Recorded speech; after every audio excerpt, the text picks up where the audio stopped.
Estamos de volta com o programa Tribuna Livre, com a palavra o vereador Jackson Ramos. Então, apenas reportando a pergunta, a indagação feita pelo senhor Osmir Lima. Pelo Osmir Lima? Pelo Osmir Lima. Isso. Pronto. Vamos tirar o senhor. É isso, Osmir. É o respeito que tenho pela... Não, tudo bem, mas porque me envelhece, o Narciso gosta quando me envelhece. Acaba com ele. Mas então, dentro dos investimentos, por exemplo, na saúde, né? Nós, desde 1999, nós implementamos dentro do Acre, e serviços custam muito caro, não é só a construção do prédio fisicamente que tem um custo, mas, por exemplo, nós implantamos dentro do estado do Acre serviço de hemodiálise, por exemplo. As famílias que viviam no Acre antes de 99 precisavam ter o seu ente familiar morando em outros estados. Hoje nós temos 60 máquinas de hemodiálise funcionando no estado do Acre, 60, 35 aqui em Rio Branco, 25 em Cruzeiro do Sul, e estamos aqui agora em vias de implantação de mais 17 máquinas. Hoje têm sido atendidos quase 300 pacientes em 4 turnos de funcionamento da Fundação Hospitalar. São equipamentos que funcionam 24 horas, praticamente, nos 7 dias da semana. Cirurgias cardíacas, por exemplo. Hoje, a partir de 2011, se iniciou o serviço de cirurgia cardíaca, é um serviço pago pelo Estado. Nós já fizemos, de 2011 até o momento, quase 6.800 procedimentos cardiológicos, dos quais 800 foram cirurgias de peito aberto. Então, são 800 acreanos que tiveram sua vida salva dentro do estado do Acre, sem custo financeiro, emocional e social do afastamento desse paciente para outro estado. O UNACOM. E os 6.800 serviços são cateterismos, instalação de marca-passo, que fazem parte desses 6.800, fora as 800 cirurgias. O UNACOM é o nosso Instituto de Oncologia. Ele trata de mais de 6.500 pacientes de 2007 para cá, quando ele foi criado. Mais de 6.500 pacientes já fazem parte, já passaram por esse serviço, recebendo quimioterapia, radioterapia e cirurgia aqui no estado do Acre. Desses 6.500 pacientes, 300 são crianças. Então isso tem um significado muito forte, tanto do ponto de vista social, quanto também um custo financeiro muito alto de implementação desse serviço, não é? Até porque esse serviço tem muito dele terceirizado, né? Muitos deles são terceirizados, mas que do ponto de vista econômico... Sairia muito mais caro se nós tivéssemos comprado equipamento. Sim. Não. É muito mais cara a manutenção desses equipamentos, Roberto. Para você ter ideia, dentro do nosso sistema de saúde, nós em 2015 terceirizamos o serviço de radiologia e zeramos a fila de tomografia, ressonância magnética e ultrassonografia do estado do Acre com o serviço terceirizado, onde não precisamos comprar equipamentos de ressonância magnética nem tomografia, que são equipamentos que custam 4, 5 milhões de reais. Nem fazer manutenção. E nem fazer a manutenção, que isso sim é muito mais caro. Cada vez que quebra um equipamento desse, só a ampola da troca de equipamento desse é mais de 200 mil reais. Nós temos que saber quanto é que está sendo pago por cada exame desse e quanto daria cada exame desse com uma máquina própria fazendo a manutenção. Eu te falo. Aí nós poderíamos ter uma situação. Na área de saúde, eu acho que houve avanço. Tem que ver o que é mais econômico.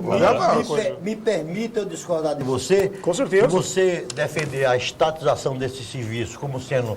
Não, eu estou defendendo. Eu estou dizendo que nós temos que fazer um prognóstico para saber quais são a valorização disso. Quanto é que está se pagando nisso? Quanto é que poderia se pagar? Qual é o procedimento licitatório para isso?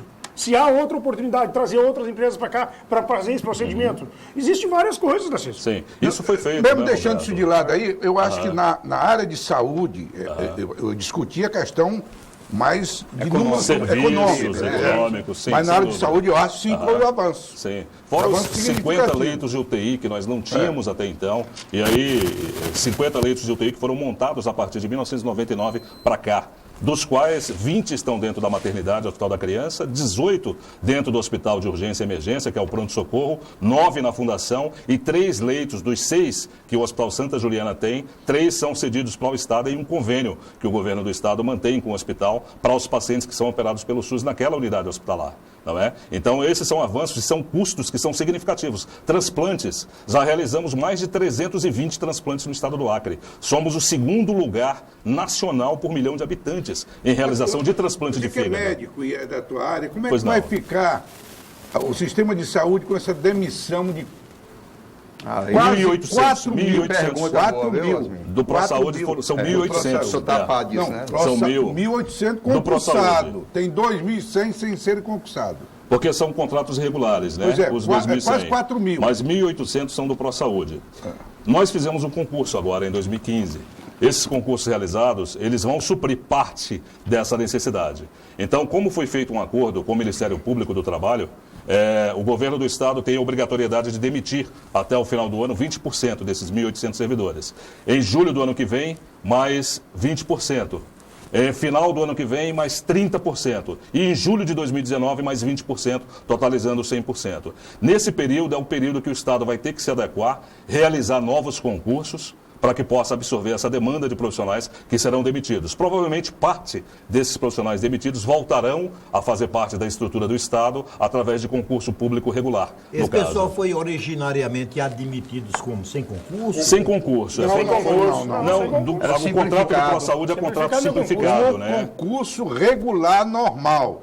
1.800. Não, mas são concursos do ProSaúde, que é uma avaliação de currículo. Não. Eu já fiz.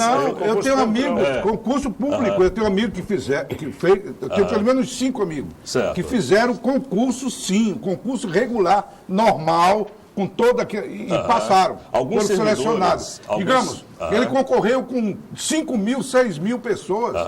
Olha, alguns servidores que foram demitidos sem ser ProSaúde são aqueles concursos temporários, que têm prazo de 2 anos.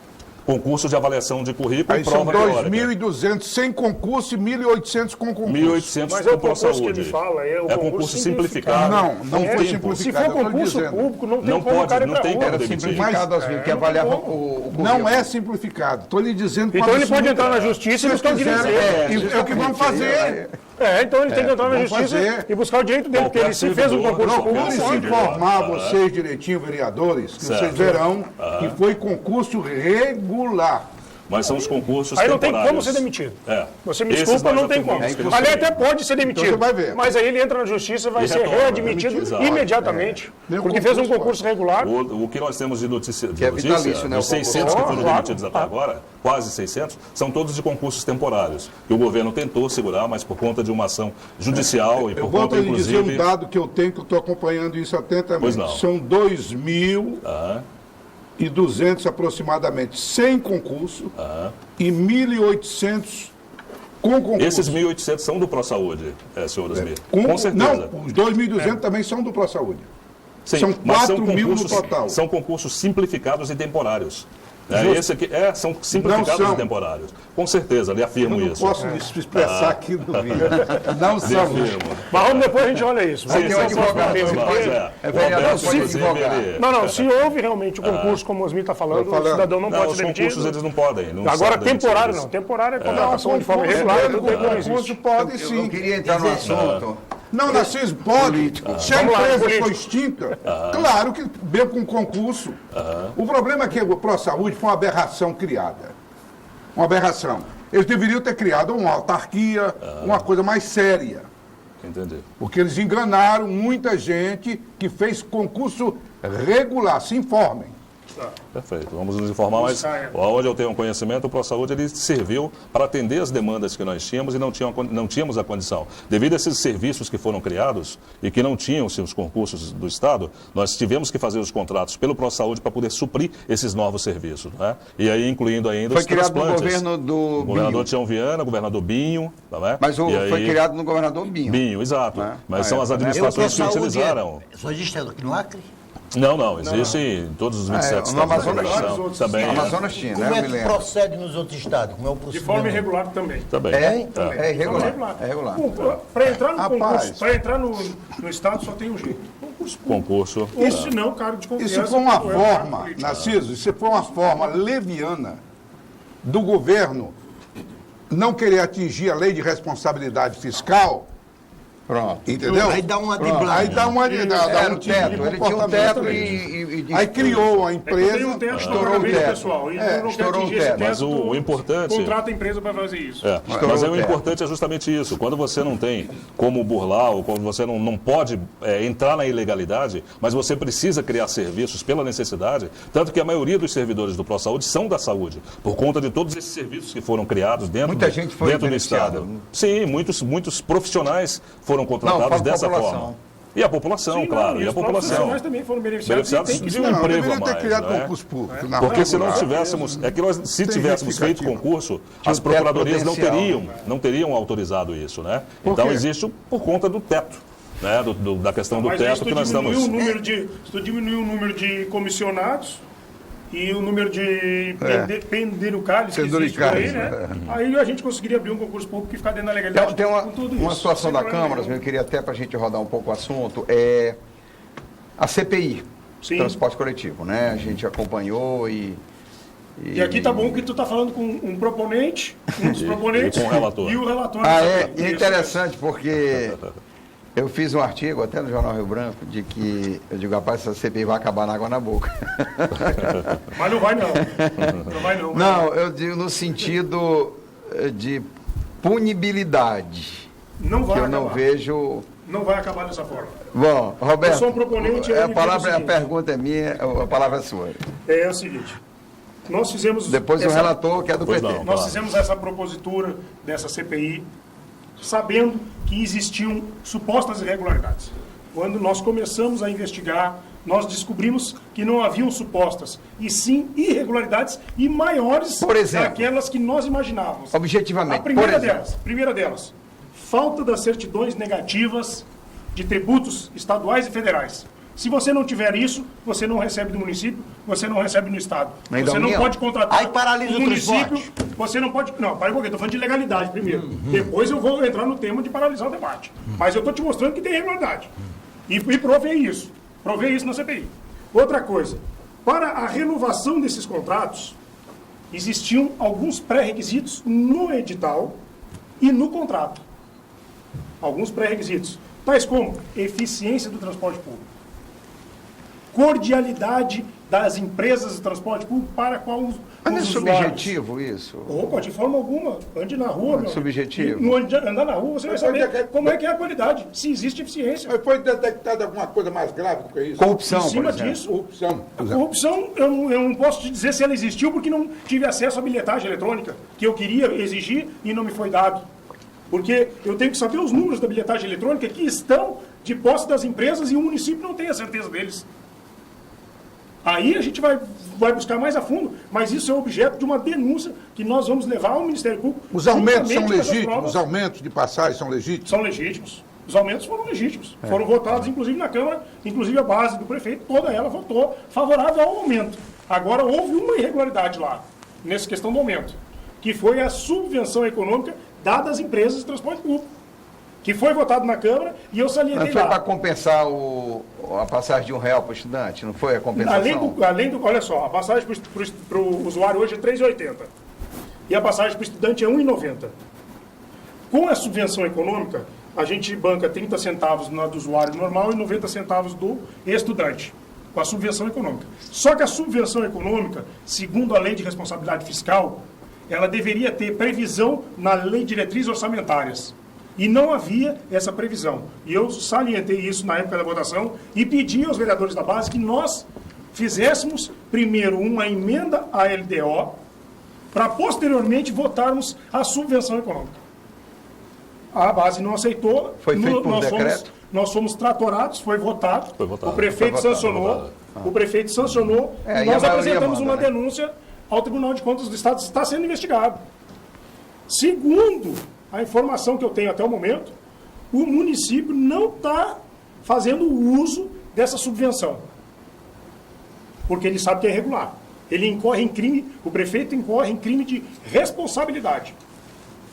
Segundo a informação que eu tenho é essa. E aí eu gostaria de saber de que forma esse subsídio está sendo pago às empresas de transporte público hoje. Eu queria e eu ouvir quero o que relator. que a prefeitura me explique isso.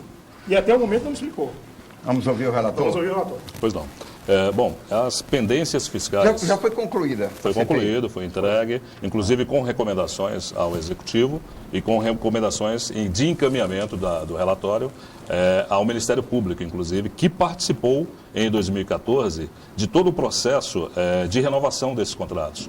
Quando, da época da renovação desses contratos, a Prefeitura Municipal ela chamou o Ministério Público porque viu pendências fiscais relativas às empresas, viu pendências, inclusive trabalhistas, relativas aos servidores dessas empresas, certidões negativas que as empresas não apresentaram, elas não apresentaram porque estavam sob júdice em alguns aspectos da sua administração, e daí com isso elas não teriam a necessidade de fazer a apresentação dessas certidões negativas, nesse período que elas estavam sob júdice. E o Ministério Público acordou entre as empresas, o Executivo Municipal, um termo de ajustamento de conduta.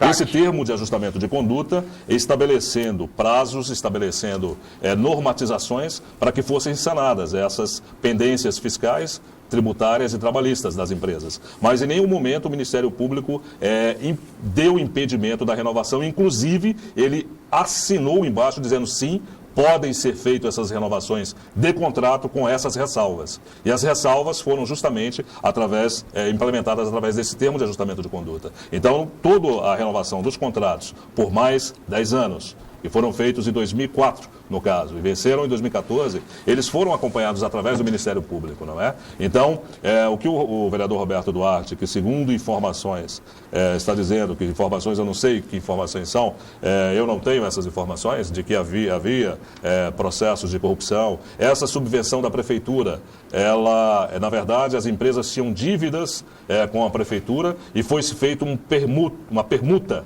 através de acompanhamento da Procuradoria Municipal, um encontro de contas, através da Procuradoria Municipal e Ministério Público do Estado, até que se vencessem essas pendências, para que zerasse as contas, no caso. Hoje, para você ter ideia, 70 mil estudantes do município de Rio Branco são beneficiados com essa passagem de R$1. É uma economia de 90 centavos. É R$1 ou R$1,90? R$1, porque a prefeitura subsidia 90 centavos. Ok, entendi. A prefeitura subsidia 90 centavos, né? Assim como subsidia 30 centavos na passagem geral, que seria para ser R$3,80 do usuário em geral, e hoje o usuário paga R$3,50. Não é? Narciso, é porque a gente tem um intervalo. Nós temos um intervalo. A gente vai para o intervalo porque nós temos que falar também de eleição de 2018. Perfeito. Porque aqui nós temos 2 pré-candidatos a deputado estadual. Ele está decidindo, ele já decidiu. Deixa eu só fazer uma perguntinha sobre isso. Márcio, produção, me dá um minutinho. Só inverteu. Então você ajuste já, Roberto. A tarifa, não? No retorno? No retorno, a gente volta com o Narciso e vamos tratar também de saber a opinião dos vereadores aí sobre a eleição do ano que vem, porque está pegando a pesquisa que saiu aí, apontou um empate técnico entre o governador e Senado, aquela briga. Depois a gente volta, já.